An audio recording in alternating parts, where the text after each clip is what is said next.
మొదటిగా తండ్రి అయిన దేవునికి, మన ప్రభువును రక్షకుడైన యేసుక్రీస్తు వారి నామములో మరి కృతజ్ఞతాస్తుతులు చెల్లించున్నాను. అలాగనే ఆన్లైన్లో ఈ వీడియోని వీక్షిస్తున్న ప్రియ సహోదరి సహోదరులందరూ కూడా మరి శుభాభివందనాలు తెలియజేస్తున్నానండి. మరి మన సహోదరి సహోదరులారా, ఈరోజు మీ ముందు మరి దేవుడు నాకు తెలియపరిచిన, నాతో మాట్లాడుచున్న కొన్ని మాటల గురించి ప్రభువు మరి మీతో పంచుకోవటానికి మరి ఈరోజు ఈ సమయాన్ని నాకు అనుగ్రహించి ఉన్నాడు. అందుకే దేవుని కృతజ్ఞతాస్తుతులు చెల్లించున్నాను. ఈరోజు మనం తెలుసుకోబోయే చిన్న అంశం పేరు భక్తి. చాలామంది ప్రియమైన సహోదరి సహోదరులారా, ఈనాడు లోకంలో చాలా రకాల భక్తి చాలా రకాలుగా జరుగుతుంది. అది దేవుడు చెప్పిన భక్తి కాదు, కానీ మనుషులు మరి తమ సిద్ధాంతాలను, మనుషులు ఉపదేశించిన సంగతులను దేవోపదేశములుగా భావించి చాలామంది అనుసరించి నడుస్తూ ఉన్నారు. చాలామంది భక్తి అనుకుంటే ఇదే భక్తి, మనం చేసేదే భక్తి అని చాలామంది పొరపాటు పడుచున్నారు. అయితే అసలు దేవుడు చెప్తున్న నిజమైన భక్తి అంటే ఏమిటి అనేది మనమందరం కూడా తెలుసుకోవాలి. ఎందుకంటే ఈ భక్తే కదా మనల్ని మహాకాశాలను దాటించి పరలోకానికి చేర్చేది. ఈ భూమి నుండి ఆ పరలోకానికి చేర్చేటువంటి ఈ భక్తి సరైన రీతిగా మనలో లేదనుకోండి, మనం పరలోకానికి వెళ్ళాం. ఎలాగంటే ఒక మనిషి ఖచ్చితంగా ఏ ఊరు వెళ్ళాలో ఆ గమ్యానికి చేరటానికి ఆ ఊరు బస్సునే ఎక్కాలి. కాదు ఏదైనా బస్సే కదా అని ఏదో ఒక బస్సు ఎక్కామనుకోండి, అది ఎక్కడికి వెళ్ళాలో, ఎక్కడ ఆగుతుందో అక్కడే మనం దిగవలసి ఉంటుంది. కాబట్టి మనం ఖచ్చితంగా గమ్యానికి చేరాలంటే మనం వెళ్ళవలసిన బస్సు మాత్రమే ఎక్కాలి. అలాగనే ప్రియమైన సహోదరి సహోదరులారా, దయచేసి గమనించండి. భక్తి అంటే లోకంలో చాలా రకాల భక్తులు ఉన్నాయి, కానీ మనం అందరం కూడా గమనించాల్సింది ఏంటంటే నిజమైన భక్తి ఏంటి అని. యాకోబు పత్రిక 1వ అధ్యాయం 27వ వచనం మనం చూసినట్లయితే,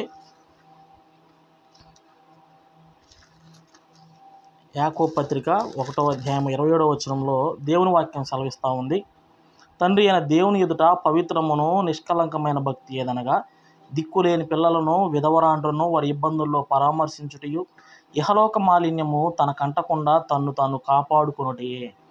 చూడండి ప్రియమైన సహోదరి సహోదరులారా, దేవుని ఎదుట పవిత్రమును నిష్కలంకమైన భక్తి ఏదంటే దిక్కులేని పిల్లలను, విధవరాండ్రను వారి వారి ఇబ్బందుల్లో మరి పరామర్శించటం.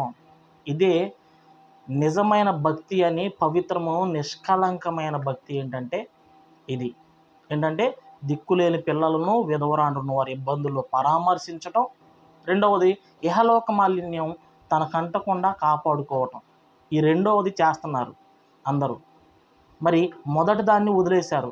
ఎలాగైతే బండికి 2 చక్రాలు ఉంటే 2 సమానంగా వెళ్తూ ఉంటే బండి ముందుకు కొనసాగుతుందో, అలాగనే మనిషి ఈ 2 చక్రాల లాంటి ఈ మాటలను ఏంటంటే, మొదటిగా ఒక చక్రం ఏంటంటే దిక్కులేని పిల్లలను, విధవరాండ్రను వారి ఇబ్బందుల్లో పరామర్శించడం ఒక చక్రం.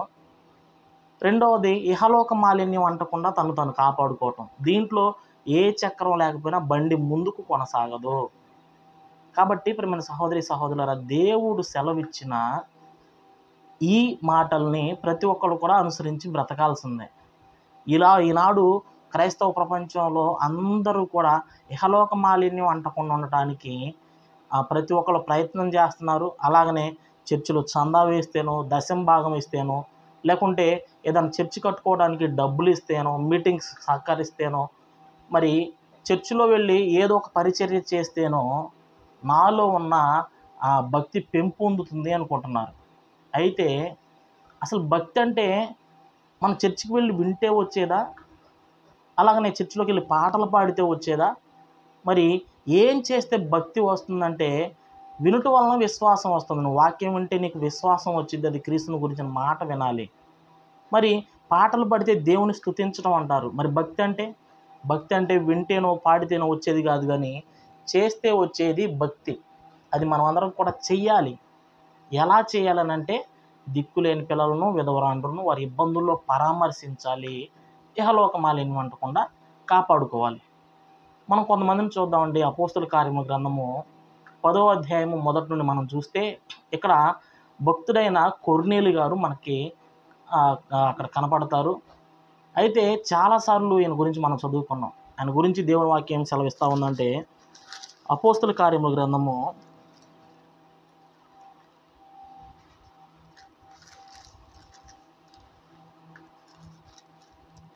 10వ అధ్యాయము మొదటి నుండి నేను చదువుతున్నాను. ఇటాలీ పటాలమడబడిన పటాలములో శతాధిపతి అయిన కొర్నేలు అను భక్తిపరుడు ఒకడు కైసరయ్యలో ఉండెను. అతడు తన ఇంటి వారందరితో కూడా దేవుని యందు భయభక్తులు గలవాడై ఉండి ప్రజలకు బహుగా ధర్మము చేయుచు ఎల్లప్పుడూ దేవునికి ప్రార్థన చేయువాడు. పగలు ఇంచుమించు 3 గంటల వేళ దేవుని దూత అతని యొద్దకు వచ్చి కొర్నేలి అని పిలుచుట దర్శనమందు తేటగా అతనికి కనబడెను. అతడు దూత వైపు తేరి చూచి, ప్రభువా ఏమని అడిగాను. అందుకు దూత, నీ ప్రార్థనలు నీ ధర్మకార్యములు దేవుని సన్నిధికి జ్ఞాపకార్థముగా చేరినవి. చూడండి, కొర్నేలి గారి ప్రార్థనలో ఆయన చేసిన ధర్మకార్యాలు దేవుని సన్నిధికి చేరి ఆనాడు అపోస్తులు యూదులకి ఇశ్రాయేలులకి సువార్తను ప్రకటించడానికి నియమించబడితే పౌలు గారు అన్యజనుల కోసం నియమించబడ్డాడు. అయితే పేతురు గారు ఇప్పుడు కొర్నేలు దగ్గరకు వెళ్ళటానికి నిరాకరించాడు. ఎందుకంటే ఇతడు ఒక అన్యుడు. ఈయనేమో యూదులకి ఇశ్రాయేలులకి ఆ రోజు సువార్తను ప్రకటించడానికి నియమించబడ్డాడు. అందుకే దేవదర్శనమందు ఒకసారి మనం 10వ అధ్యాయము 11వ వచనం నుంచి 9వ వచనం నుండి మనం చదివితే అక్కడ దేవుని వాక్యం ఇలాగ సెలవిస్తూ ఉంది. మరి పేతురు గారికి కూడా ఒక దర్శనం వచ్చింది. అదేంటంటే ఒక దుప్పటి లాంటి ఒక పాత్ర కిందకి దిగింది. దాంట్లో భూజంతువులు కూడా చదువుతూ వినండి. భూమి యందుండు సకల విధములైన చతుష్పాద జంతువులను, ప్రాకు పురుగులను, ఆకాశ పక్షులను నేను. అప్పుడు పేతురు, నీవు లేచి చంపుకొని తినమని ఒక శబ్దం అతనికి వినబడెను.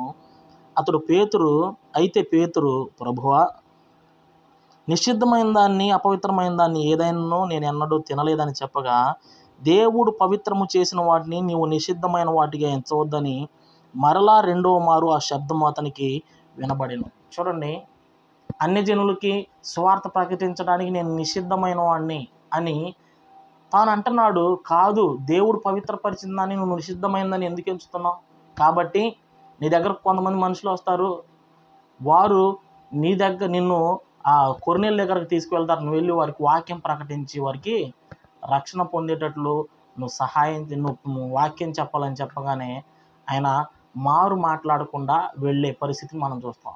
ఇంత సంఘటన అంతా ఎందుకు జరిగిందంటే భక్తిపరుడైన కొర్నేలి గారు తన జీవితంలో కలిగి ఉన్నదంటే దేవుని యందు భయము ప్లస్ భక్తి కలిగి ఉన్నాడు. భయము మనం కలిగి ఉండాలి ప్రతి ఒక్కళ్ళు కూడా, ప్లస్ భక్తి కూడా కలిగి ఉండాలి. భక్తి అంటే ఇప్పుడు మనం చెప్పుకుంటున్నాం ఏంటంట, ఈయన బహుగా ధర్మ కార్యాలు చేస్తున్నాడంట, ప్రార్థనలు చేస్తున్నాడంట.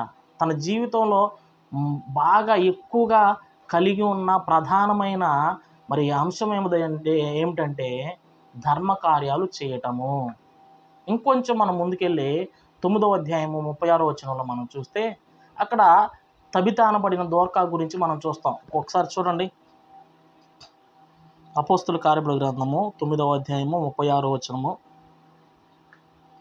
మరియు యొప్పేలో తబితా అను ఒక శిష్యురాలు ఉండెను. ఆమెకు భాషాంతరము దోర్కా అని పేరు. ఆమె సత్క్రియలను ధర్మకార్యములను బహుగా చేసి ఉండెను.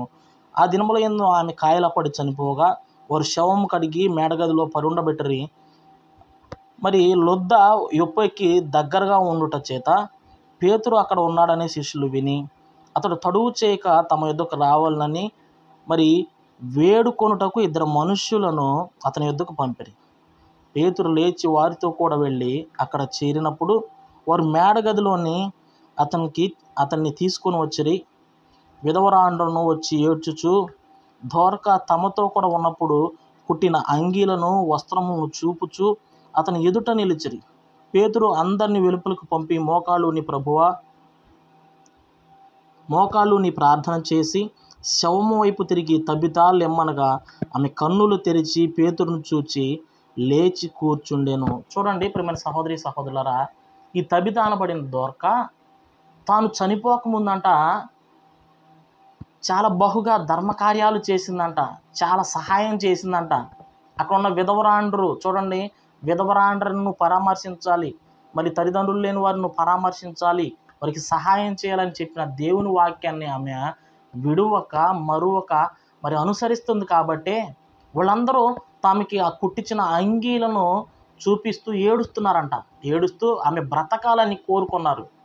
కానీ ఈనాడు ప్రియమైన సహోదరి సహోదరులారా, మనల గురించి మనకి ఏదైనా శ్రమ వచ్చినప్పుడు, ఇబ్బంది వచ్చినప్పుడు, ఏదైనా కష్టం వచ్చినప్పుడు మన గురించి మనం చెప్పకుండానే ప్రార్థించే మరి వ్యక్తులు ఎవ్వరూ మనకు లేరు.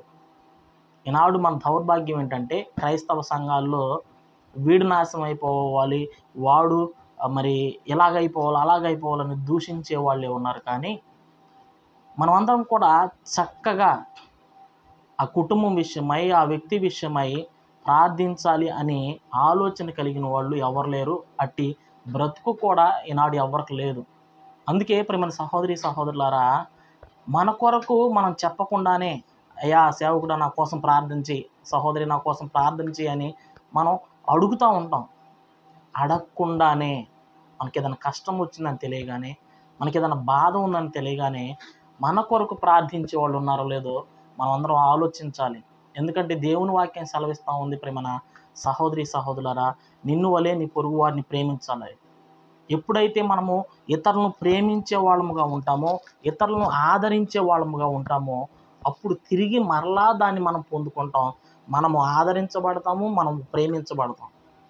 అందుకే దయచేసి ప్రతి ఒక్కళ్ళు కూడా ఈ మాటలను ఆలకించాలి. ఏంటంటే ప్రేమించబడాలి, ప్రేమించబడటం గొప్ప, ప్రేమించటం గొప్ప అని అంటే ప్రేమించబడటమే గొప్ప. ఎప్పుడు ప్రేమించబడతామంటే మనము ప్రేమించినప్పుడే. చూడండి, తబిత అనబడిన దోర్క వాళ్ళందరినీ ప్రేమించి వాళ్ళకి సహాయం చేస్తే ఇప్పుడు తాను తిరిగి మరలా బ్రతకటానికి దేవుడు కృపను చూపించాడు ఆమె చేసిన బహు ధర్మకార్యాలను బట్టి. ఇంకా మనం చూసినట్లయితే యోబు గ్రంథము 31వ అధ్యాయము, యోబు గారు తన జీవితంలో కలిగి ఉన్న గొప్ప సంగతులు ఏమైనా ఉన్నాయా అని అంటే, ప్రియమైన సహోదరి సహోదరులారా, మరి యోబు గారి గురించి మనం చదివితే మొదటి అధ్యాయంలో మనం చదువుతాం, ఆయన నీతిమంతుడు, యథార్థవర్తనుడు, న్యాయవర్తనుడు, మరి దేవుని యందు భయభక్తులు గలవాడని మనం చదువుకుంటున్నాం. దానిని బట్టే దేవుడు అతని కుటుంబానికి కంచె వేసి తనను బహుగా హెచ్చించాడని మనం చూస్తున్నాం. అయితే యోబు గారి జీవితంలో తను కలిగి ఉన్న గొప్ప సంగతులు ఏంటని ఆలోచిస్తే, మరి మనము కూడా యోబు గారిలాగా ప్రార్థన చేస్తున్నాం, మన బిడ్డల విషయమై మనం ప్రార్థన చేస్తున్నాం, దేవుని యందు భయభక్తులు కలిగి ఉంటున్నాం, మరి దేవుడు చెప్పినట్లు బ్రతుకుతున్నాం. ఇంకా మనకు కావాల్సినవి ఏంటియో ఉన్నాయి. అది యోబు గారి జీవితంలో తాను కలిగి ఉన్నాడు కాబట్టి తాను బహుగా హెచ్చించబడ్డాడు. తన జీవితంలో ఏంటి అతను ఇంత మంచి సాక్ష్యం పొందటానికి దేవుని వలన తను కలిగి ఉన్న లక్షణాలు ఏంటని పరిశీలించినప్పుడు మనకంటే యోబు గారిలో ఒక గొప్ప సంగతి ఉంది, ఒక గొప్ప ఆలోచన ఉంది. ఒకసారి మనం చూస్తే యోబు గ్రంథము 31వ అధ్యాయము 15వ వచనం నుండి మనం చదివితే, గర్భమున నన్ను పుట్టించినవాడు వారిని పుట్టింపలేదా? గర్భములో మమ్మల్ని రూపించిన వాడు ఒక్కడే కదా. బీదలకు ఇచ్చేయించిన దాన్ని నేను బిగబట్టిన ఎడల, విధవరాంటి కనులు క్షీణింపజేసిన ఎడల, తల్లిదండ్రులు లేని వారికి నా అన్నములో కొంచెమైనను తిననేయక నేను ఒంటరిగా భోజనము చేసిన ఎడల, ఎవడైనను వస్త్రహీనుడై చచ్చుట నేను చూడగను, బీదలకు వస్త్రము లేకపోవట నేను చూడగను.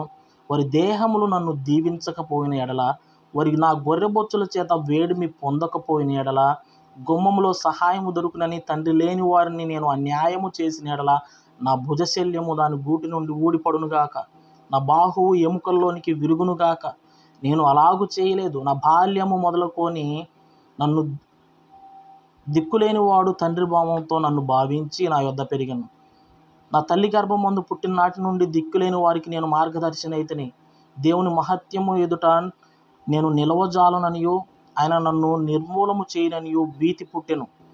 సువర్ణము నాకు ఆధారము అనుకుని నెడల నా ఆశ్రయము నీవే అని మేలిమి బంగారముతో నేను చెప్పిన ఎడల నా ఆస్తి గొప్పదని కానీ నా చేతికి విస్తార సొమ్ము దొరికినని కానీ నేను సంతోషించిన ఎడల సూర్యుడు ప్రకాశించినప్పుడు నేను అతన్నే కానీ చంద్రుడు మిక్కిలి కాంతి కలిగి నడుచుండగా అతన్నే కానీ నా హృదయం రహస్యంగా ప్రేరేపించబడి వారి తట్టు చూచి నా నోరు ముద్దు పెట్టిన ఎడల పరమునున్న దేవుని దృష్టికి నేను వేషధారి అగుదును. చూడండి ప్రేమ సహోదరి సహోదరులారా, చాలామంది ఏం చేస్తారంటే తమకున్న ఆస్తిని బట్టి, అంతస్తుని బట్టి, తమకున్న కలిమిని బట్టి చాలామంది లైట్ రాగానే అట్ట ముద్దు పెట్టుకుంటారు. మరి ఉదయాన్నే సూర్యుని చూడగానే ఇట్ట ముద్దు పెట్టుకుంటారు. మరి రాత్రి చంద్రుని చూడగానే ఇలా ముద్దు పెట్టుకుంటారు. వాళ్ళు ఆ కలిగి ఉన్న కలిమిని బట్టి ఇలా చేస్తూ ఉంటారు. కానీ రహస్యమందు కూడా యోబు గారు ఎలాంటి కార్యాలు చేయాల.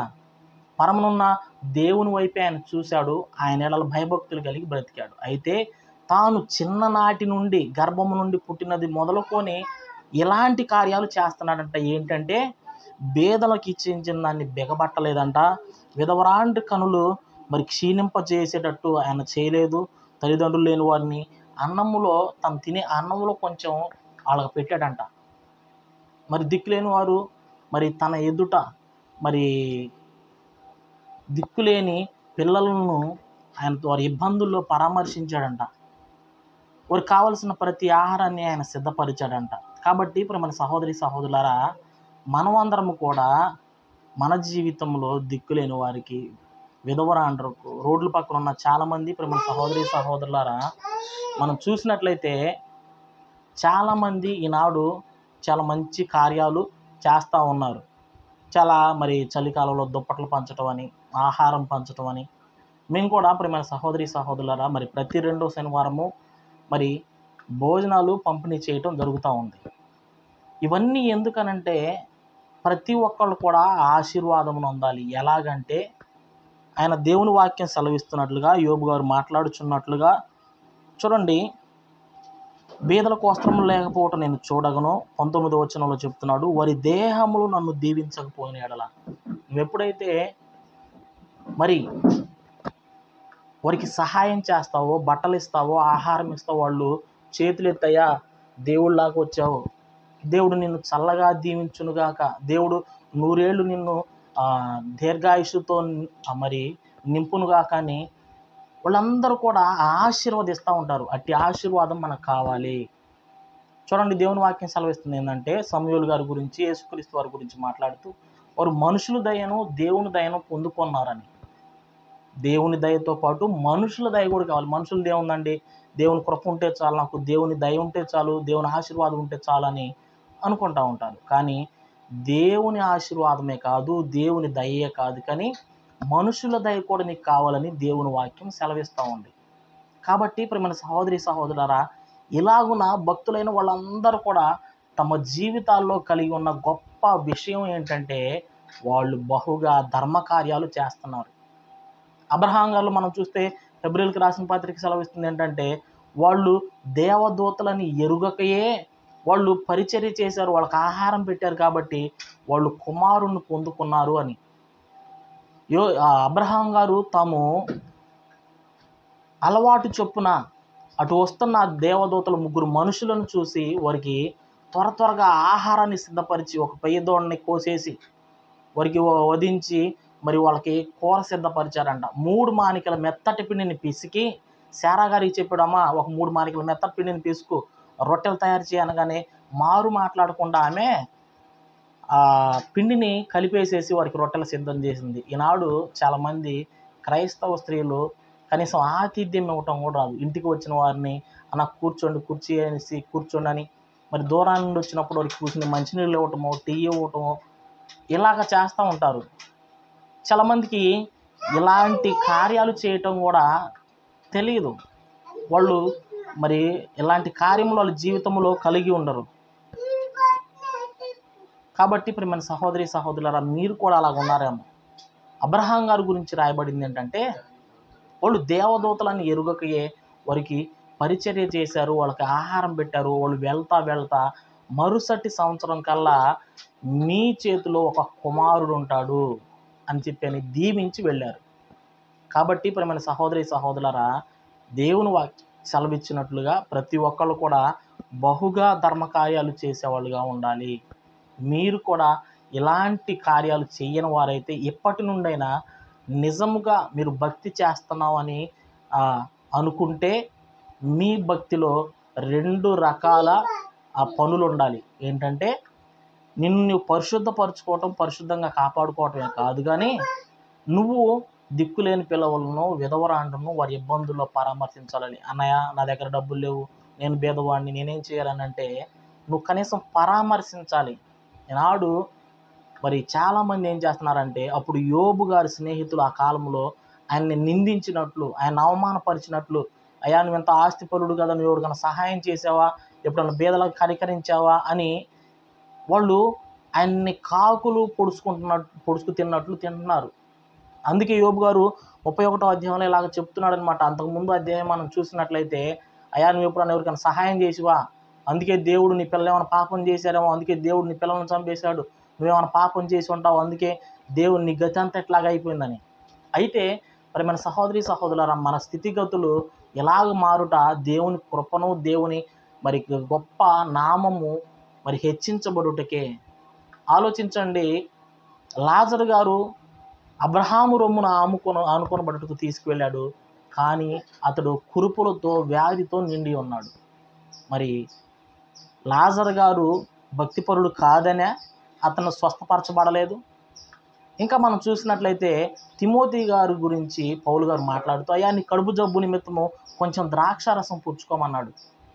పౌలు గారు నడికట్టు తగిలితేనే స్వస్థపరచబడ్డారు అనేకులు. మరి అట్టి పౌలు గారు ఆయన స్వస్థపరచలేకపోయాడా? ఆయన అంటున్నాడు నీ కడుపు జబ్బు నిమిత్తం కొంచెం ద్రాక్షారసం పుచ్చుకొని. యేసుక్రీస్తు వారు ఉన్న టైంలో వీడు పుట్టుతోనే గుడ్డువాడై పుట్టడానికి ఎవరు పాపం చేశారు? వీరి తల్లిదండ్రుల అని అడిగినప్పుడు వీరైనను వీరి తల్లిదండ్రులైన పాపం చేయలేదు. దేవుని మహిమార్థమై దేవుని మహిమపరచడానికి ఎలాంటి వాళ్ళు మరి పుడుతున్నారు. చూడండి, మన కళ్ళు ఉన్నాయి, కాళ్ళు చేతులు ఉన్నాయి, మనం ఎటువంటి కార్యాలు కానీ ఎటువంటి మరి దేవునికి ఇష్టమైన పనులు కానీ చేయట్లేదు. కానీ కళ్ళు లేని వాళ్ళు, సరిగ్గా మాట రాని వాడు నేను చూసినట్లయితే ఆ యూట్యూబ్లో కొంతమందిని నేను చూశాను. ఒక అమ్మాయి పాట పాడుతూ ఉంది, సరిగ్గా మాట కూడా రావట్లేదు, చాలా మంచిగా దేవుని నామాన్ని మహిమపరుస్తూ ఉంది. మన కాళ్ళు చేతులు ఉన్నాయి, దేవుడు మంచి ఆరోగ్యాన్ని ఇచ్చాడు, కానీ మనమేమో దేవుని నామాన్ని మహిమపరిచే వారముగా మనం ఉండట్లేదు.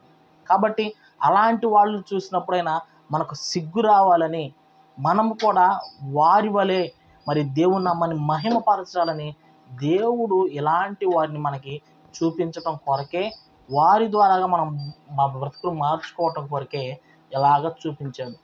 కాబట్టి ఇప్పటి నుండైనా మీరు నిజమైన భక్తి చేసేవారుగా ఉండాలని ప్రభు పేరిట మిమ్మల్ని కోరుకొనుచున్నాను. మరి ఆ ప్రభువుకి మనం ప్రార్థన చేద్దామండి. ఇప్పటి వరకు ఎలాంటి భక్తి మనం చేస్తున్నామో మరి ఎవరికి వారే తెలుసు. అయ్యా మరి నేను ఇప్పటి వరకు భక్తి చేస్తున్నానని భ్రమలో ఉండి ఆదివారం చర్చికి వెళ్ళి రావటం భక్తి అనుకుంటున్నాము, అలాగనే మరి పాటలు పాడటం భక్తి అనుకుంటున్నాను, వాక్యం వినటం భక్తి అనుకుంటున్నాను. కానీ భక్తి అంటే ఇప్పుడు నాకు తెలిసిందయ్యా, ఈ రోజు నుండి నేను ఇలాంటి నిజమైన భక్తిని నేను ఆచరిస్తాను, ఆ మాటల ప్రకారం బ్రతుకుతాను. ఒకసారి మత్తయి సువార్త 25వ అధ్యాయం 31వ వచనం నుంచి మనం చూస్తే, పరలోకాన్ని స్వతంత్రించుకున్నవాళ్ళు, స్వతంత్రించుకొనని వాళ్ళను గురించి చెప్తున్నాడు. ఏం చేస్తే వాళ్ళు పరలోకాన్ని స్వతంత్రించుకున్నారో, దేవుడు మన కొరకు సిద్ధపరిచిన రాజ్యంలో మరి స్థానం సంపాదించుకున్నారో మనం చూస్తే ఆయన చెప్తున్నాడు.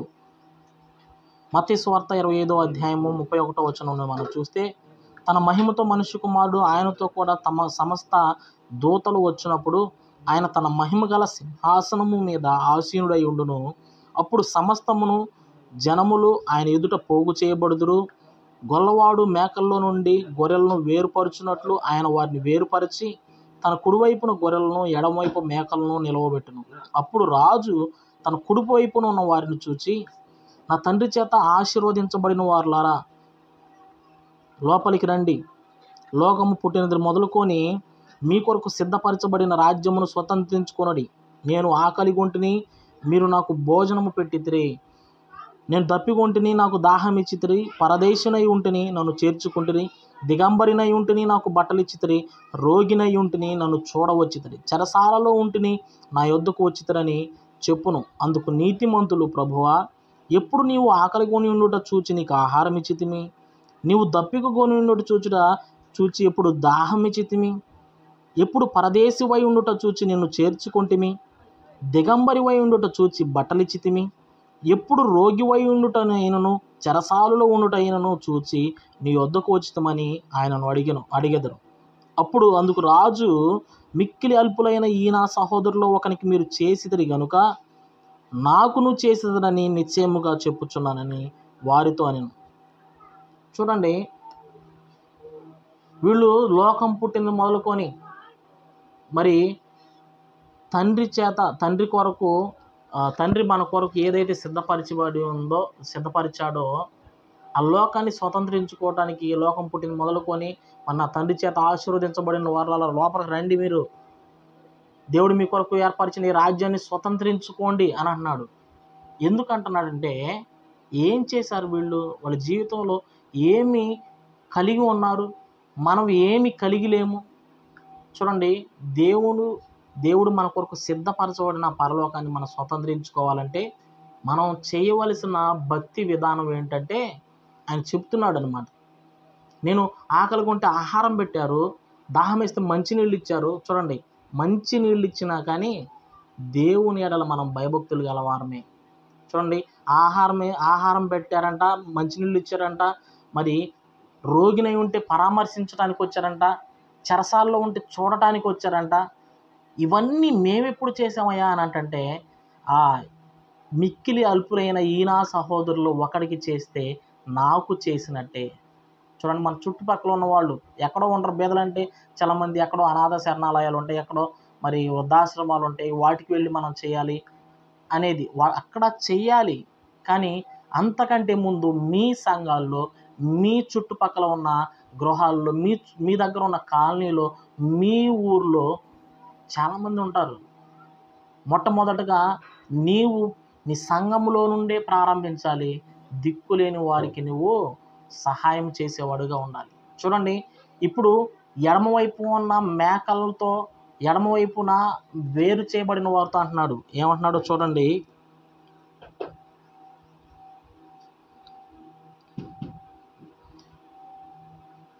అప్పుడు ఆయన ఎడమవైపు ఉండు వారిని చూచి, శపించబడిన వారులారా, నన్ను విడిచి అపవాదికి దాని దూతలకు సిద్ధపరచబడిన నిత్యాగ్నిలోనికి పోవుడి. నేను ఆకలిగొంటిని, మీరు నాకు భోజనం పెట్టలేదు. నేను దప్పిగొంటిని, మీరు నాకు దాహం ఇయ్యలేదు. పరదేశునై ఉంటిని, మీరు నన్ను చేర్చుకొనలేదు. దిగంబరినై ఉంటిని, మీరు నాకు బట్టలు ఇయ్యలేదు. రోగినై చెరసాలలో ఉంటిని, మీరు నన్ను చూడ రాలేదని చెప్పును. అందుకు వారు, ప్రభువా, మేమెప్పుడు నీవు ఆకలిగొని ఉండుటైనను, దప్పిగొని ఉండుటైనను, పరదేశివై ఉండుటైనను, దిగంబరివై ఉండుటైనను, రోగివై ఉండుటైనను, చెరసాలలో ఉండుటైనను చూసి నీకు ఉపచారము చేయకపోతేమని ఆయనను అడిగెదరు.